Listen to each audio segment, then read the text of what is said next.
you know, Asclepius, that Egypt is an image of heaven? Or, to speak more exactly, in Egypt, all the operations of the powers which rule and work in heaven are present in the earth below? In fact, it should be said that the whole cosmos dwells in this our land as in a sanctuary. And yet, since it is fitting that wise men should have knowledge of all events before they come to pass, you must not be left in ignorance of what I will now tell you. There will come a time when it will have been in vain that Egyptians have honored the Godhead with heartfelt piety and service, and all our holy worship will be fruitless and ineffectual. The gods will return from earth to heaven. Egypt will be forsaken, and the land which was once the home of religion will be left desolate, bereft of the presence of its deities. O Egypt, Egypt, of thy religion nothing will remain but an empty tale, which thine own children in time to come will not believe. Nothing will be left but graven words, and only the stones will tell of thy piety. And in that day men will be weary of life, and they will cease to think the universe worthy of reverent wonder and worship. They will no longer love this world around us, this incomparable work of God, this glorious structure which He has built, this sum of good made up of many diverse forms, this instrument whereby the will of God operates in that which He has made, ungrudgingly favoring man's welfare. This combination and accumulation of all the manifold things that call forth the veneration, praise, and love of the beholder. Darkness will be preferred to light, and death will be thought more profitable than life. No one will raise his eyes to heaven. The pious will be deemed insane, the impious wise.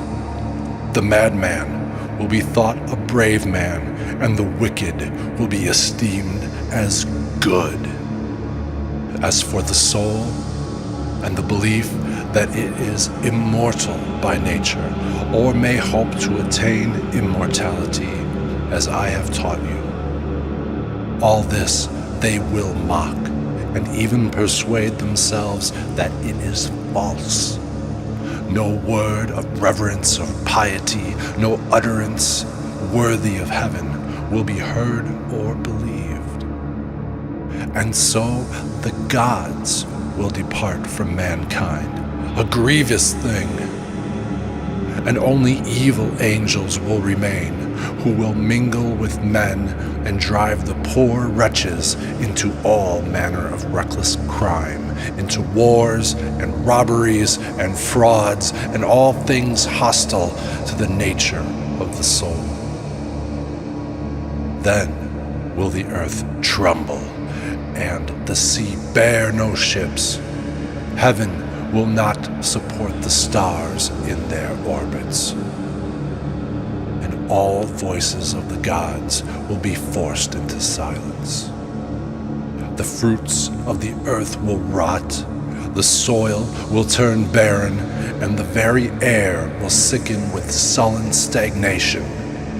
All things will be disordered and awry. All good will disappear. But when all this has befallen, Asclepius, then God, the Creator of all things, will look on that which has come to pass, and will stop the disorder by the counterforce of His will, which is the good. He will call back to the right path those who have gone astray. He will cleanse the world of evil, washing it away with floods, burning it out with the fierce fire, and expelling it with war and pestilence. And thus he will bring back his world to its former aspect, so that the cosmos will once more be deemed worthy of worship and wondering reverence, and God, the maker and maintainer of the mighty fabric, will be adored by the men of that day with continuous songs of praise and blessing. Such is the new birth of the cosmos. It is a making again of all things good, a holy and awe-inspiring restoration of all nature, and it is wrought inside the process of time by the eternal will of the Creator.